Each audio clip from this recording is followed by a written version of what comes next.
aumentando 20 hospitales. Por decir, si en práctica ahorita tienen 50, es porque su nota era 30 más 20 que se les ha puesto por la presentación del sistema es 50. Eso al 30% serían 15 puntos, ¿no? Que hay que sumar con su examen y de eso recién sacar la ponderación, ¿sí? Entonces de esa forma se les ha calificado. Esa es la única forma de ayudarles un poquito porque las prácticas estaban súper bajas. No vamos a hacer revisión de examen porque perdemos demasiado tiempo y tenemos que avanzar un montón y solo tenemos 3 semanas más de clases.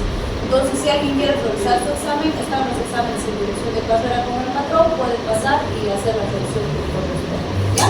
En el examen está anotado ahí la nota práctica y teórica, dice al 70%, digamos que en el examen se han sacado, no sé, 40.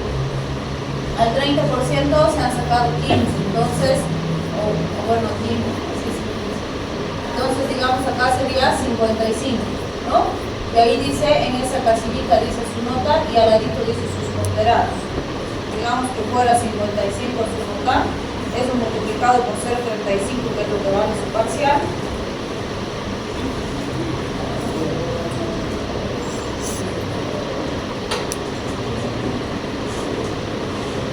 Serían aquí 19 ponderados, por ejemplo, ¿sí? Entonces lo que le sale el sistema es eso. Pero todas esas notas, esta y esta, están en el examen escrito, ¿sí?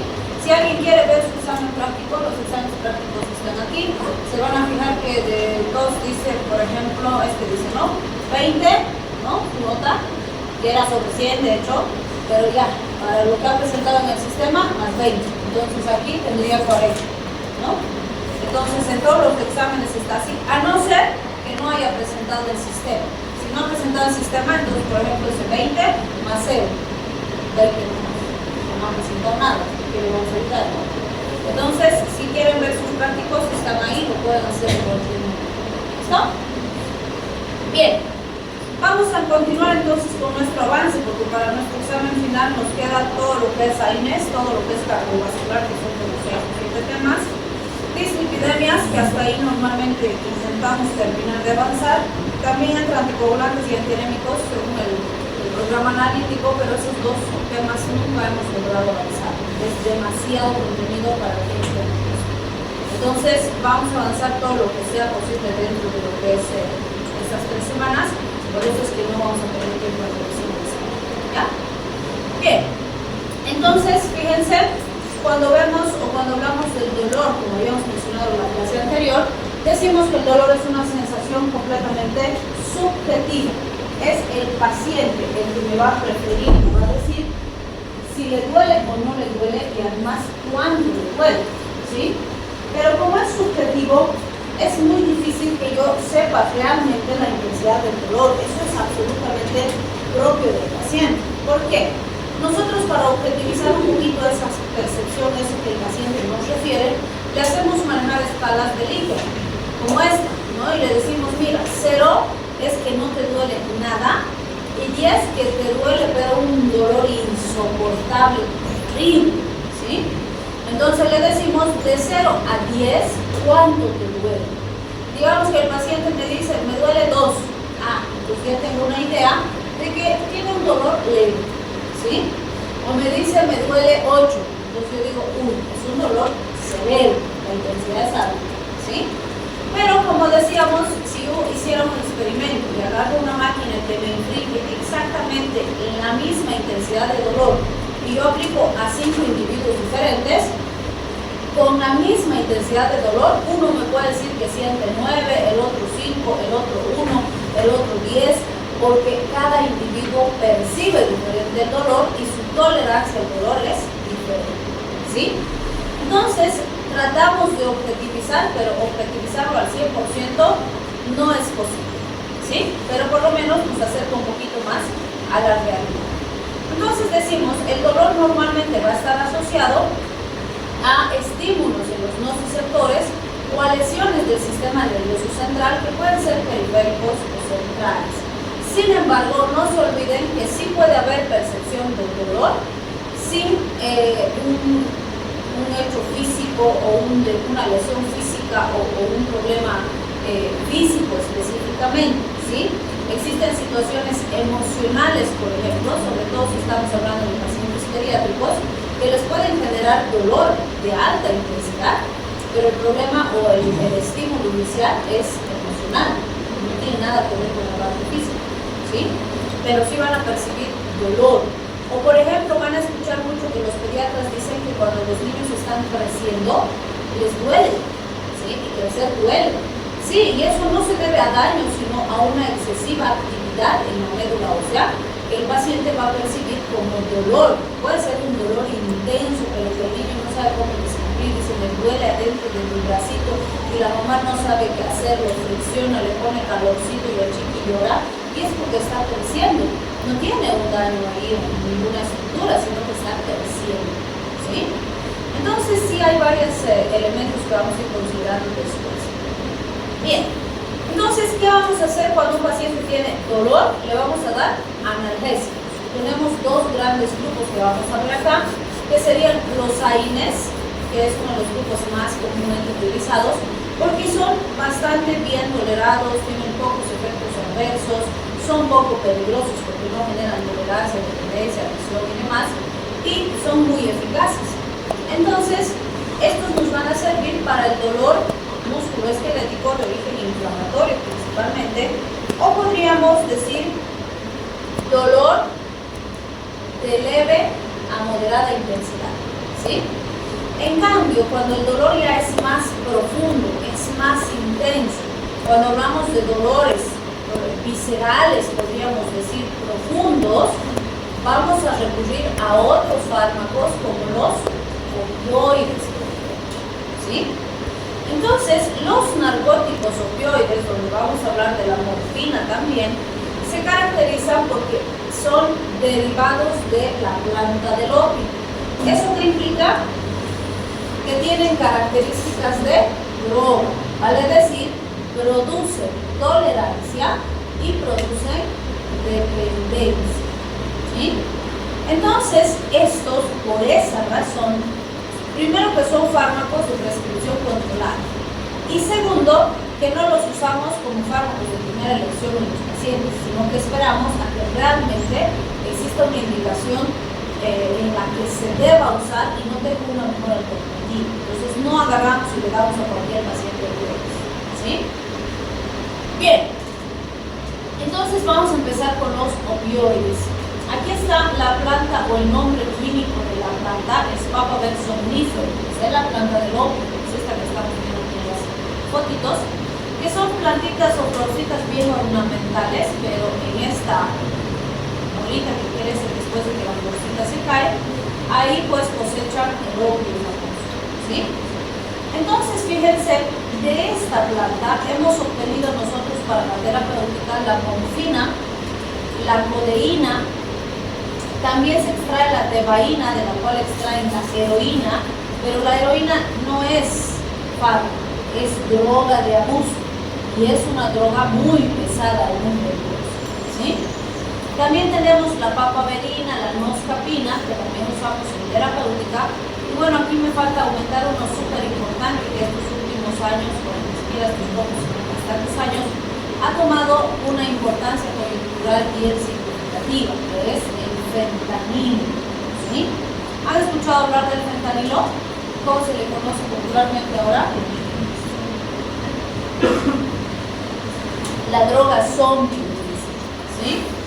Porque sí, literalmente, fentanilo ha salido como fármaco, ¿sí? Pero fíjense, el fentanilo se ha hecho algo muy terrible en su proceso de aprobación. Recuerdan que dijimos que 20 años cada fármaco se tiene que estudiar, tiene que pasar etapas, tiene que sacar licencias y demás para salir al mercado. Han manipulado, ¿sí?, ilegal y criminalmente varias fases de la producción del fentanilo y ha salido como una gran mentira al mercado. Salió con dos consignas. Una que es cierta, voy a adelantar un poquito, que me dice, fíjense acá, me muestra, esto es la cantidad de morfina que necesito para controlar un dolor de alta intensidad. Y esto, fíjense, casi ni se ve porque es un puntito nada más de fentanilo, que es la cantidad que necesito para controlar la misma intensidad de dolor de la morfina. Por eso es que me dice 0.1 miligramos de fentanilo va a tener la misma potencia que 10 miligramos de morfina. ¿Sí? Y cuando salió el fentanilo dijeron, escucha, el fentanilo es muchísimo más potente que la morfina. Y eso es cierto, sí es más potente que la mayoría de los opioides. Pero salió con la gran mentira de que era más segura que la morfina. Dijeron, no produce adicción como la morfina. Entonces la comunidad científica y los pacientes maravilladísimos pues con el fentanilo, porque empezaron a usar, y un paciente que pucha por el dolor de espalda que tenía, que su hernia, que no sé qué, ya no podía trabajar, apenas podía estar sentado un poquito, echado un poquito y demás, como si le hubieran sacado así el dolor por la mano, y wow, ya no sentía dolor y podía volver a trabajar y retomar sus actividades, ¿no? O un atleta que ya no podía competir por alguna lesión que tenía, que le generaba dolor, incapacitante, tomaba fentanilo y ¡pum!, desaparecía el dolor, hasta volvía a entrenar y demás. Entonces al principio, cuando se empezó a usar, el paciente pues maravillado con el efecto, y además le dijeron que no producía adicción con la morfina, ¿no? La comunidad científica también, porque veían el resultado tan potente en el paciente, tan maravilloso, y le dijeron al médico también que no producía la dependencia que tenía la morfina. Entonces todo el mundo empezó a usar fentanilo. Pero cuando empezó a pasar el tiempo, los pacientes se hicieron adictos. Y se hicieron adictos, pero adictos extremos, así su adicción es terrible, porque el individuo llega a deshumanizarse. Los pacientes perdían interés en trabajar, dejaban su trabajo, dejaban su familia, dejaban todo, lo único que les interesaba era drogarse, ¿sí? Y hoy en Estados Unidos tienen un problema grande con el fentanilo porque no han podido controlar, ¿sí? La mayoría de esas personas que se hicieron adictas han muerto adictas, y las que están vivas se van a morir en cualquier momento, pero son personas no funcionales, por eso les dicen zombies. Porque no comen bien, no trabajan, no aportan, no tienen familia, nada. Viven en la calle, roban, delinquen, se venden, hacen lo que sea para conseguir la droga. Y lo único que piensan es drogarse. Se les está pudriendo la piel, se les está cayendo en pedazos, están con infecciones, con parásitos, con todo, y no les interesa, solo piensan en drogarse. Y tienen comunidades completas que así han sido, bueno, ahorita son por los fantasmas, porque la gente no trabaja, la gente no hace negocio, nada. La gente está botada en las calles buscando la droga, nada más. Y no están pudiendo controlar, ¿sí? Y bueno, nosotros seguimos usando fentanilo en los hospitales porque es un excelente fármaco para el hospital, pero hay que manejarlo con mucho cuidado. Y sí, tenemos comunidad médica adicta a fentanilo, sí. Muchos incluso han perdido sus licencias por robar fentanilo en los hospitales. Imagínense un médico que llegue a ese nivel. Entonces es una droga súper adictiva, es muy peligrosa. Estábamos tranquilos porque acá no teníamos en el medio circular el fentanilo, pero sabemos que estos últimos años han empezado a llegar al tema. Entonces, nada raro que empecemos a tener pacientes de esas características. Va a llegar, ¿sí? Es cuestión de tiempo. Entonces, fentanilo es realmente un peligroso, ¿sí? No es un mal fármaco, es excelente cuando lo necesitamos, pero hay que usarlo con mucho cuidado. Bien, ¿qué mecanismo de acción tienen los opioides? Inhiben la transmisión nerviosa, actúan en receptores de endorfinas y encefalinas, disminuyen la liberación de neurotransmisores, vale decir, si se dan cuenta, están actuando en la neurona presináptica, la postsináptica y en la misma sinapsis. Por eso es que son tan potentes, porque realmente bloquean el impulso doloroso. El paciente siente muy, muy potente. Entonces, si desglosamos un poquito eso, fíjense, la neurona presináptica inhibe la apertura de canales de calcio, evitando la liberación de neurotransmisores. En la postsináptica abre los canales de potasio, produciendo hiperpolarización, y también inhibe la liberación, la activación de la dendriticlasa que disminuye el ANP cíclico, lo cual regula la liberación de neurotransmisores antidepresores y despolaricización. Vale decir, su bloqueo es súper potente porque actúa antes y después de lo que se produce en los receptores. ¿Sí? 3 receptores tenemos para los opioides: mu, kappa y delta. Y fíjense, todos median analgesia. Es decir, mu produce analgesia, kappa produce analgesia, delta produce analgesia, todos producen analgesia. Vale decir, son potentes analgésicos. ¿Sí? Pero, fíjense, mu además está relacionado con miosis, bradicardia, hipotermia, depresión respiratoria. Kappa está ligado a miosis, disforia, alucinaciones, sedación, depresión respiratoria, depresión de los depresores del paciente. O sea, son depresores centrales muy potentes. Delta está ligado también a depresión respiratoria, a la tolerancia y a la hipotensión. Entonces, son muy potentes, pero fíjense, tienen muchos efectos adversos, sobre todo relacionados a efectos depresores.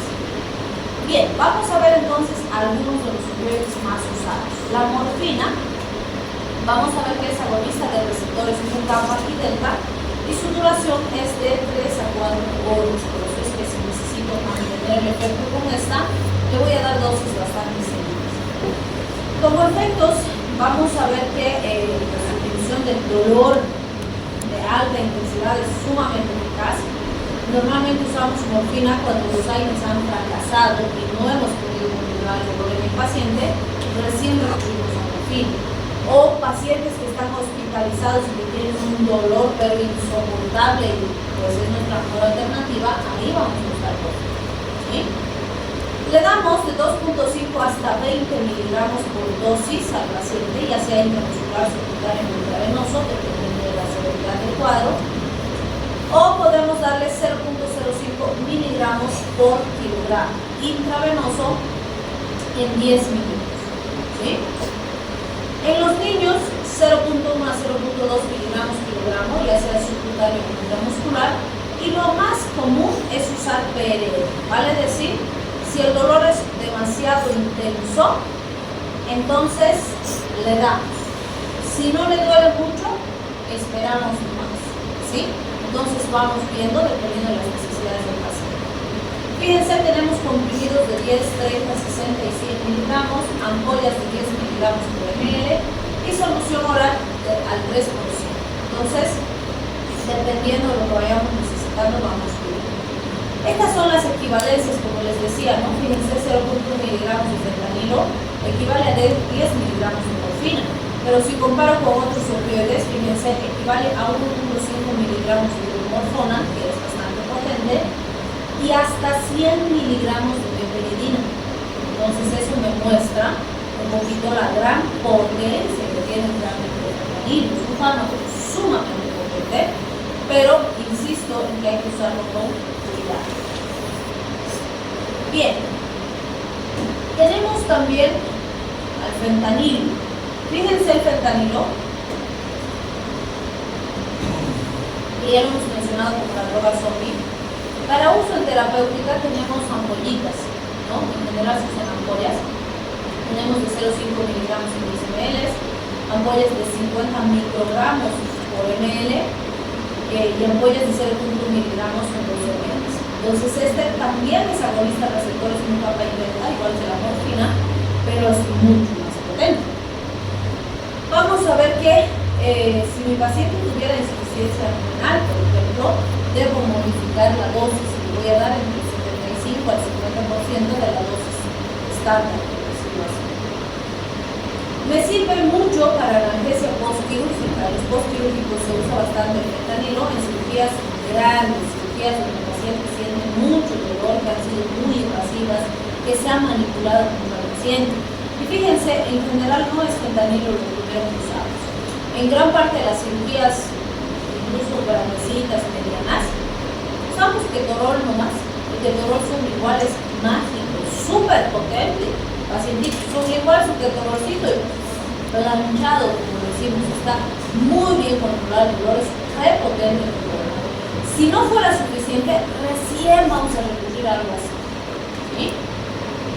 En niños de 5 a 10 microgramos por kilogramo cada 2 a 4 horas, dependiendo de las necesidades. Y fentanilo está en, ya sea que se usa solo o que se usa asociado a otros fármacos, está en lo que conocemos como analgesia controlada por el paciente. ¿Han escuchado hablar de la analgesia controlada por el paciente? ¿Cómo sería? ¿O qué se imaginan cuando digo eso?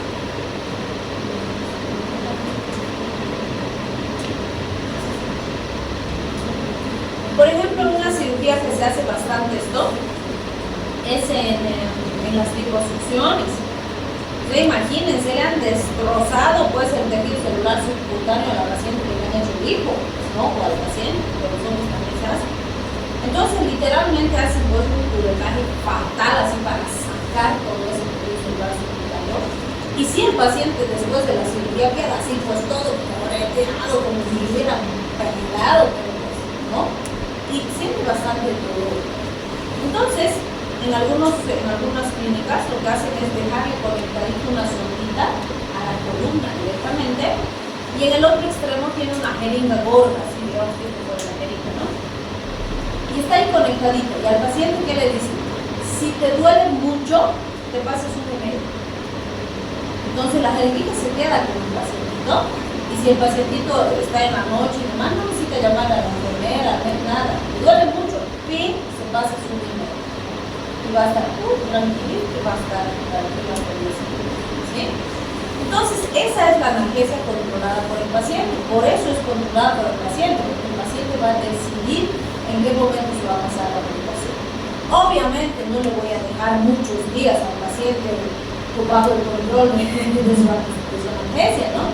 Va a ser el primer y segundo día máximo, después voy a limpiar, ¿sí? Y voy a pasar al peloncito, no más suficiente, ¿sí?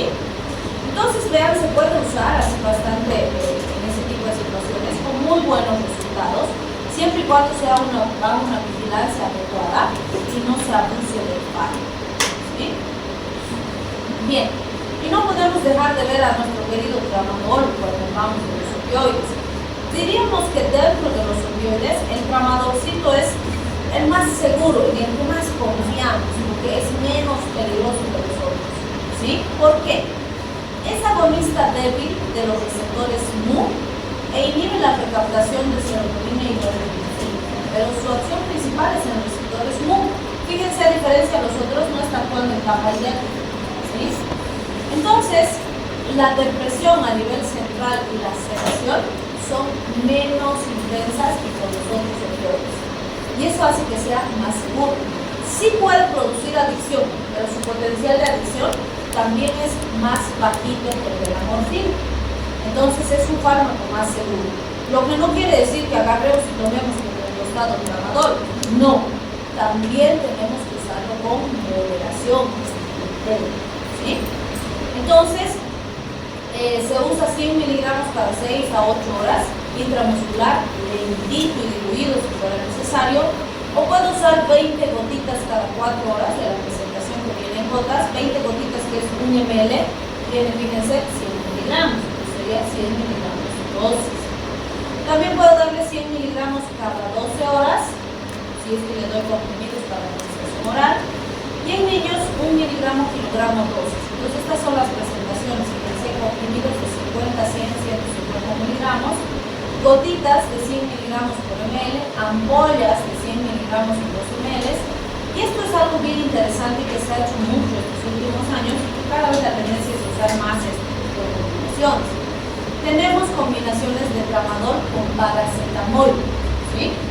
Y el paracetamol, aunque no crean, a pesar de que lo hacemos mal en propaganda, es un excelente analgésico, ¿sí? Es muy buen fármaco para controlar el dolor. Y cuando asocio paracetamol con tramadol, su eficacia de controlar dolor se potencia, pero de sobremanera, con dosis menores. Fíjense, aquí le puedo dar, y los preparados que ya vienen juntitos suelen traer 37.5 miligramos de tramadol con 325 miligramos de paracetamol. Y esa combinación es súper potente para controlar dolor de alta intensidad, ¿sí? Entonces usamos mucho ese tipo de combinaciones que nos permite usar fármacos en dosis más bajitas, pero con mayor eficacia, ¿sí? Bien, cuando hablamos de las contraindicaciones, serían pacientes con epilepsia, embarazadas y pacientes que están de lactar, pacientes que toman inhibidores de la MAO, que reacciona de forma negativa, y pacientes que usan depresores centrales porque se puede potenciar la depresión. ¿Sí? Bien, si hablamos de las intoxicaciones por opioides, esto es muy importante porque es una intoxicación bastante común. Entonces, este es un antídoto que ustedes tienen que manejar. Vamos a hablar de la naloxona y de la naltrexona. Entonces, la triada de la intoxicación por opioides es clásica, lo que dice miosis, depresión respiratoria con depresión del sistema nervioso central. Pues normalmente ese paciente va a llegar con sus pupilas puntiformes, con una respiración pero súper lenta. Fíjense, la literatura me dice que la respiración llega entre 2 a 4 respiraciones por minuto. Yo les digo, ¿cuántas veces respiramos en un minuto? De 12 a 20. De 12 a 20. A ver, respiren 2 por minuto, controlaremos. Mucha es casi no respirar, ¿se dan cuenta? Es demasiado lento. Y esos pacientes llegan así, a veces da la impresión de que están en un paro, porque parece que no respiraran.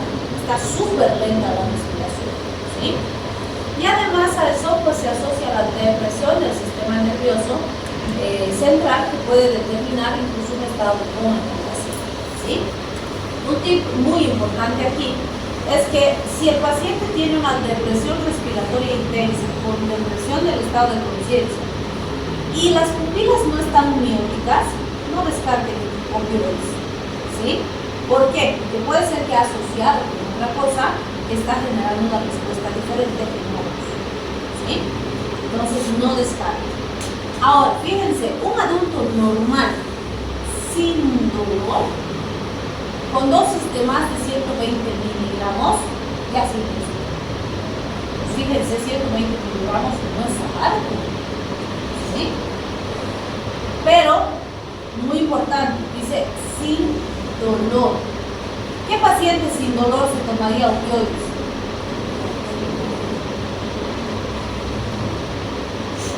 ¿Quién? Un adicto. En ellos normalmente vamos a ver este tipo de situaciones, ¿sí? Bien. Entonces, fíjense, el antídoto, que siempre se lo tienen que tener ahí de memoria, antídoto para intoxicación por opioides, naloxona.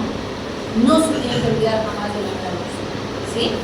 También está la naltrexona. Siempre les digo, la diferencia entre la naloxona y la naltrexona es que la naloxona se usa por vía parenteral.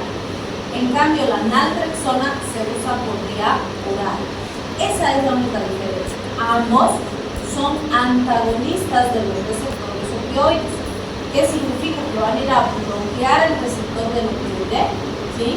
Para revertir su efecto. Entonces, ¿cómo usamos? En el caso de la naloxona, 0.4 miligramos intravenoso cada 5, cada 10 minutos.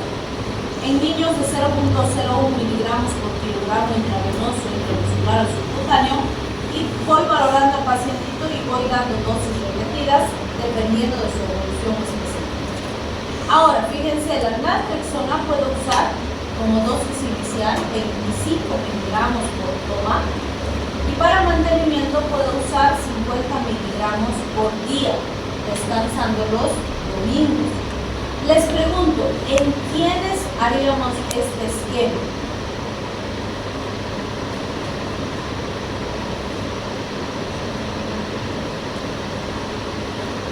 ¿Quién quedaría en ese esquema?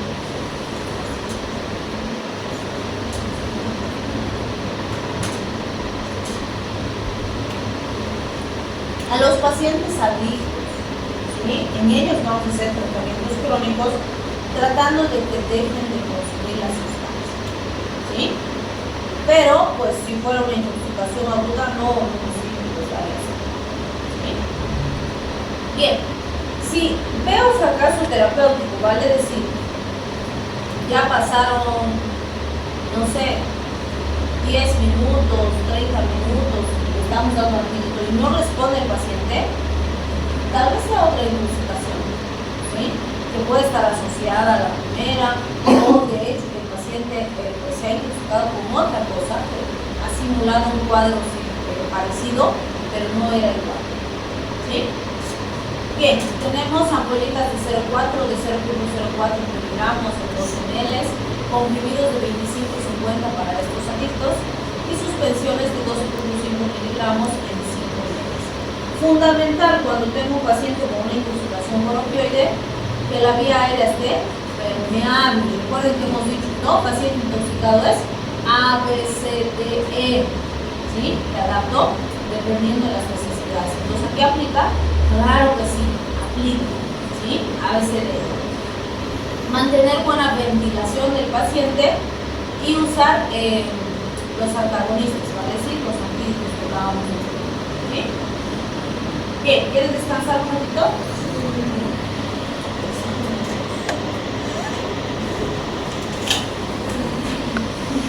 No opioides. Dentro de este grupo tenemos una subclasificación. Tenemos los analgésicos no opioides no ácidos. ¿Dónde están los derivados del para-aminofenol alil-2-butanona? En este grupo está el paracetamol. ¿Sí? Y esto es bien importante porque la tendencia de la comunidad en general médica es de encasillar al paracetamol con los aires y dicen que el paracetamol es un aire. No, el paracetamol no es un aire, ¿sí? Y de hecho van a ver que en todas las situaciones donde están contraindicados los aires, usamos paracetamol, ¿sí? Entonces el paracetamol no es un antiinflamatorio, por eso son los ácidos, los aires. Entonces fíjense, los analgésicos no opioides ácidos son los AINE. ¿Qué significa AINE? Antiinflamatorio no esteroideo, porque su potencia fundamental es inflamación. Son excelentes antiinflamatorios. Y el paracetamol para inflamación no sirve. ¿Sí? En este grupo tenemos varios subgrupos. Tenemos a los salicilatos, los derivados del ácido propiónico, los derivados del ácido acético, los derivados del ácido enólico y los inhibidores selectivos de la COX-2, que son de los últimos que se han sintetizado. Entonces, esos son los que vamos a ir desarrollando. Entonces, primero vamos a empezar con los derivados del para-aminofenol alil-2-butanona, que decíamos son los analgésicos no ácidos. Y ahí está el paracetamol, también conocido como acetaminofén. ¿Qué decimos del paracetamol? Primero que es un potentísimo analgésico, es un muy buen analgésico, ¿sí? Y que sí hay médicos que para todo es paracetamol, sí. No quiere decir que el paracetamol no sirve, ¿sí? El problema es que están dando sin criterio, pero el paracetamol es un muy buen fármaco. ¿Para qué me sirve el paracetamol? Para controlar dolor y para controlar fiebre. Entonces es buen analgésico, buen antipirético. ¿Para inflamación me sirve? No, no me sirve. Así que si mi paciente tiene dolor y fiebre de origen inflamatorio, el paracetamol no es suficiente. ¿Sí? Y lo van a ver estos con bastante frecuencia en nuestros seguros de salud, porque la mayoría de nuestros seguros manejan paracetamol para los niños. ¿Sí? De hecho es un muy buen fármaco pediátrico. Pero, ¿cuál es el punto? Digamos que el Juanito ha llegado al consultorio porque la mamá nos dice que está con fiebre de 3 días, su garganta está súper inflamada y se le ha secado, y esa mañana ya lo trajo porque pues toma alguito y vomita, come alguito y vomita, y la mamá pensaba que tenía un problema gástrico. Pero cuando lo revisamos, resulta que la orofaringe está terriblemente inflamada, ¿sí? Hay mucha inflamación. Y por eso es que toma alguito y ¡pum!, le genera reflejo vomítico, porque está pues cerrada toda la vía oral superior, ¿sí? La garganta. Entonces, si nosotros le damos paracetamol a ese paciente, sí va a disminuir un poco el dolor, sí va a bajar la fiebre, pero la inflamación va a seguir ahí. Entonces mi paciente va a seguir vomitando, ¿sí? Así que si tengo esas características en mi paciente, no es suficiente darle paracetamol, tengo que usar algún antiinflamatorio. Y el paracetamol para eso no sirve. ¿Sí? Bien, se estima que el paracetamol actúa en la COX-1 y la COX-3, pero no en la COX-2. De ahí que no tiene potencia inflamatoria importante. Y se ha visto que tenemos una COX-1 en la parte central que está muy ligado al dolor, por eso es que está muy analgésico. ¿Sí? Su efecto máximo lo obtenemos entre 30 hasta 60 minutos. ¿Sí?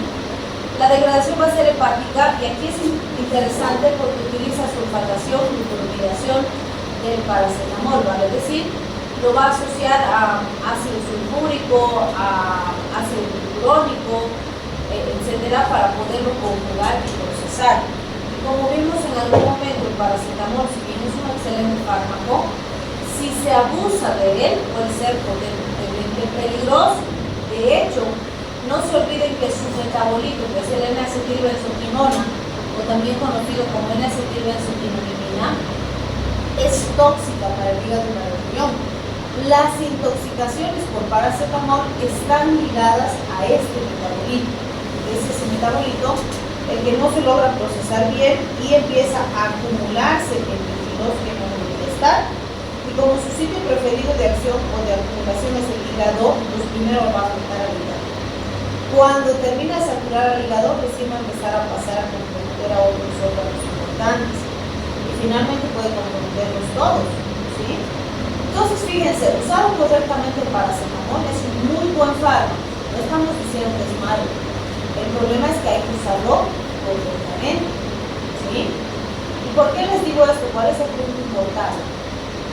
Por ejemplo, las mamás tienden a sobremedicar a los niños. El Juanito está con fiebre, entonces ha venido a la emergencia, le hemos dado paracetamolcito y la mamá llega a la casa, pasan 20 minutos de que le ha dado la medicación y dice, no, sigue con fiebre y le vuelve a dar.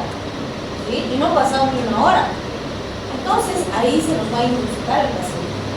Y en los niños estas intoxicaciones son mucho más peligrosas. Se ha documentado incluso hepatitis fulminantes o necrosis hepáticas fulminantes que acaban con la vida del paciente. ¿Sí? Entonces no es un chiste, no es poco peligroso. Por supuesto que usado correctamente es muy seguro, tanto así que muchos países que son bien estrictos en su control de fármacos han liberado el paracetamol y se puede vender el paracetamol en tiendas, en sitios de abasto y demás sin problemas, bien en la barra, ¿sí? Entonces vean, es un fármaco muy útil, muy potente, pero usado de mala manera puede convertirse en un tóxico o veneno muy importante, ¿sí? Bien, entonces fíjense, el paracetamol en nuestro medio usamos principalmente 500 miligramos a un gramo, ¿sí? 500 miligramos cuando el caso no es muy complejo y 1 gramo cuando amerita un poquito más de agresividad en el tratamiento, vamos a decir. Entonces, fíjense, cuando nosotros usamos este paracetamol, podemos darlo cada 6, cada 8, cada 12, solo PRN, no hay problema. ¿Qué es lo que vamos a conseguir? Aumentar las enzimas hepáticas a nivel laboratorial, pero no existe una ictericia aparente en el paciente. Puede haber mareo, excitación, desorientación. Se ha visto algunas alteraciones centronucleares en los conductillos NPAR. También se ha visto anemias hemolíticas y methemoglobinemia, aunque estos últimos son rarísimos con paracetamol.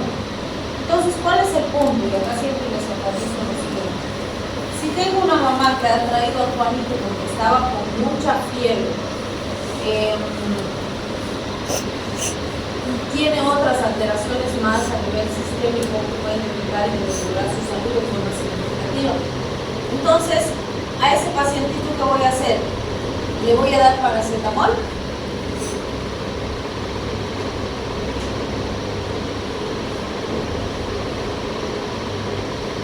¿Qué dicen? ¿Le doy? Sí, le puedo dar comprimidos de 500, puedo darle por 10 miligramos, porque hay.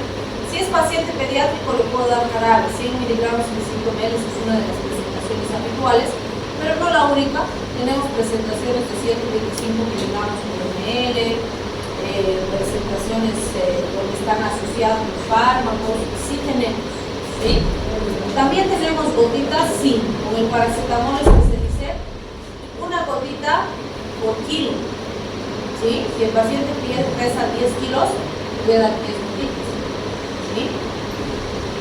Si algunas literaturas me dicen paracetamol, le voy a dar 2 gotitas por kilo, puedo darle también 2, ¿sí?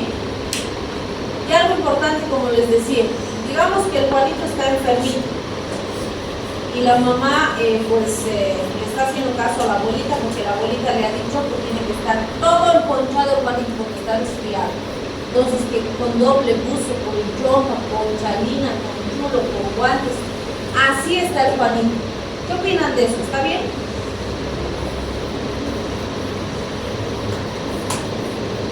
Cuando están resfriados hay que abrigarlos.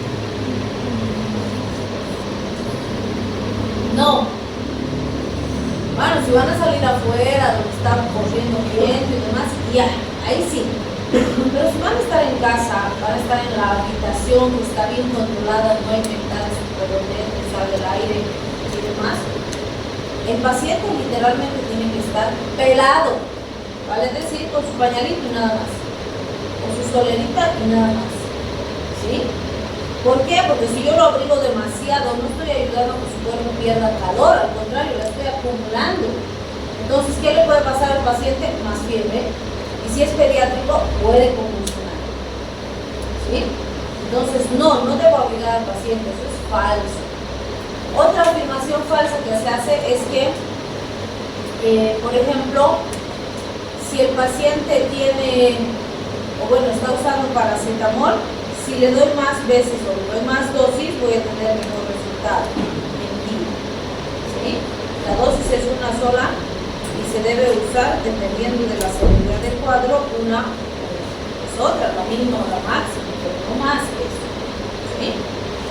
Entonces es muy importante tener en cuenta la dosificación y enseñarle a la mamá los medios físicos, porque si no la mamá me lo va a intoxicar al paciente, ¿sí? Porque la mamá se desespera por la fiebre y le da y le quiere volver a dar y le quiere volver a dar para que le haga mejor efecto. No va a haber mejor efecto, pero sí va a haber más riesgo de complicaciones, ¿sí? Bien, entonces debo enseñarle a la mamá medios físicos. Ya hemos dicho que el paciente debe estar pelado. Puedo usar toallitas o pañitos húmedos, puedo ponérselos en el pechito, en las axilitas, en el almohadecito, para que me ayuden a ir bajando la temperatura corporal. ¿Por qué en los niños es súper importante controlar la temperatura? ¿Por qué será? Porque convulsionan. Si sube mucho la temperatura, empiezan a convulsionar al tiro. Son mucho más sensibles que la población general, ¿sí? Entonces eso es muy importante en estos pacientitos. Otro punto importante, jamás se debe pasarle al paciente con alcohol, como lo hacen en otros medios. No, eso no va a ayudar a que pierda calor. Al contrario, lo puede intoxicar, ¿sí? Bien, entonces, si se dan cuenta, ¿qué efectos adversos podría producirnos el paracetamol? Elevación de las transaminasas, pero sin ictericia. Puede haber mareo, excitación, desorientación, hepatotoxicidad por necrosis, ya dijimos, por la afectación de los conductos NTAR. Y en casos rarísimos, anemia hemolítica y methemoglobinemia, pero no se describe con muchos dolores.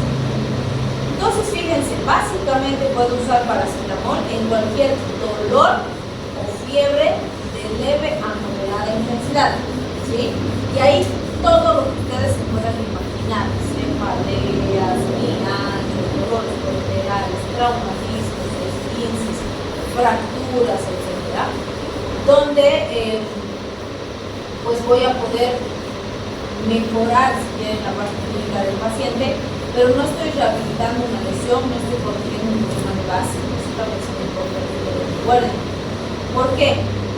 porque el paciente puede tener dolor y fiebre por varias causas. Entonces tengo que ver la causa para ver si la puedo modificar. Entonces, básicamente cualquier dolor o fiebre de leve a moderada intensidad, el paracetamol es útil. Fíjense, pacientes con hemofilia, sangre, ¿no? Pacientes con úlceras que ya tienen problema gástrico importante, pacientes con asma, porque varios de los AINES pueden producir hiperreactividad bronquial. Entonces, cuando por ejemplo yo digo riesgo de asma, no hay que darle ibuprofeno, ¿qué le voy a dar? Paracetamol. Pacientes hiperreactivos, no hay que darle diclofenaco, ¿qué le voy a dar? Paracetamol. ¿Sí? Pues vean, cuando no se puede usar AINES, se usa paracetamol. O por ejemplo, paciente con dengue, que es una enfermedad febril viral, no hay tratamiento específico para matar al virus, ¿sí? Pero ¿tiene fiebre el paciente? Claro, es un cuadro febril, es una fiebre hemorrágica, ¿sí? Entonces va a tener fiebre el paciente. ¿Qué le voy a dar? Paracetamol. No puedo darle AINES, ¿por qué? Al paciente con dengue, no debo darle AINES, ¿por qué?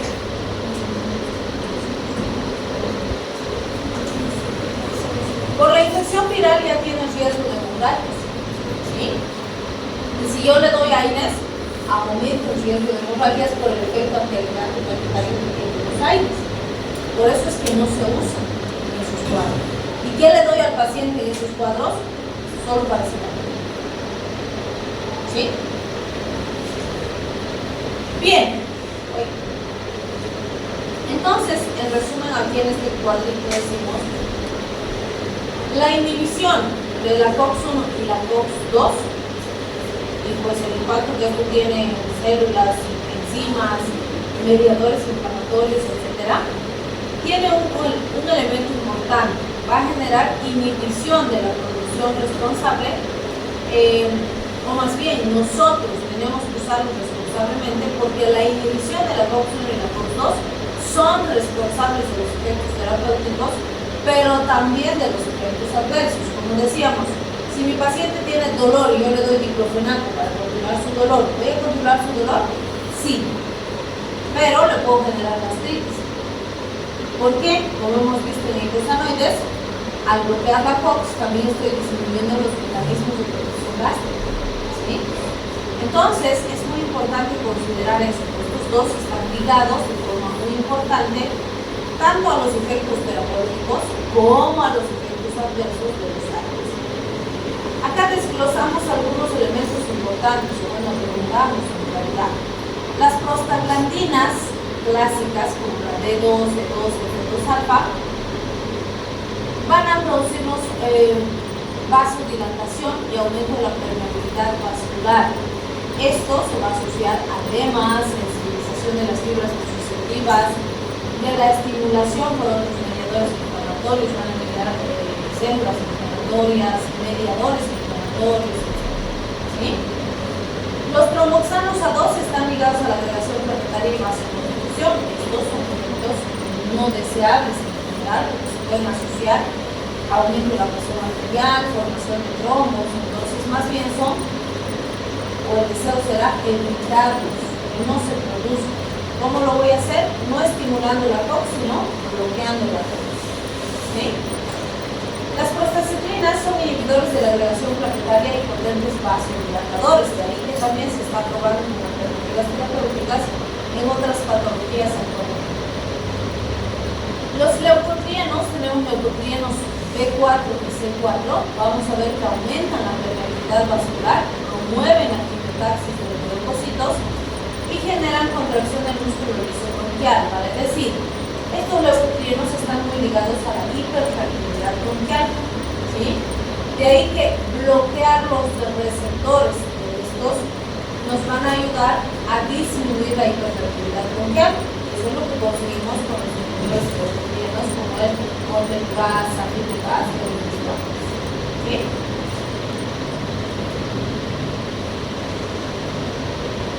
Descansar un ratito,